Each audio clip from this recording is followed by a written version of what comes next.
নমস্কার। ধানবাদ ঝাড়খণ্ড থেকে বুদ্ধদেব ভট্টাচার্য। এখন আমি শুভ বুধ গ্রহের গুণগান শোনাচ্ছি। বুধ গ্রহকে রাজকুমারও বলা হয়, কারণ গ্রহদের মধ্যে সবচেয়ে ছোট গ্রহ বুধ গ্রহ। এই বুধ গ্রহ যাদের শুভ অবস্থায় থাকে তারা সত্যবাদী ও মিষ্টভাষী হয়, আর সরল বুদ্ধিও হয় তাদের।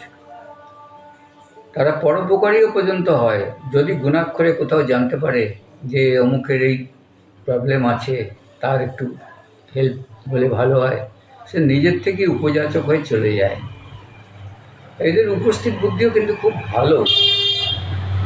এদের বিদ্যার অবস্থা খুব সুন্দর থাকে, জ্ঞানী হয়। আর বিদ্যাতে কিন্তু এরা অঙ্ক এবং ইংরাজিতে পারদর্শী হয়, এক্সপার্ট হয়। বিজনেসে এরা কিন্তু ইনভেস্টিয়াল বিজনেস করে না, এমন বিজনেস করে যাতে কোনো ইনভেস্ট নেই।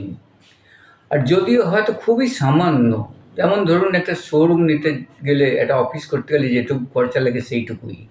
এরা এজেন্টেরই ব্যবসা করে।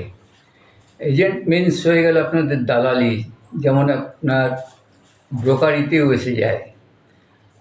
এখন আমি আপনাদেরকে এতটাই জানালাম, আছে তো অনেক কিছু, আবার অন্য দিন হবে। আশা করি আপনারা সকলে কুশলে আছেন ও থাকুন।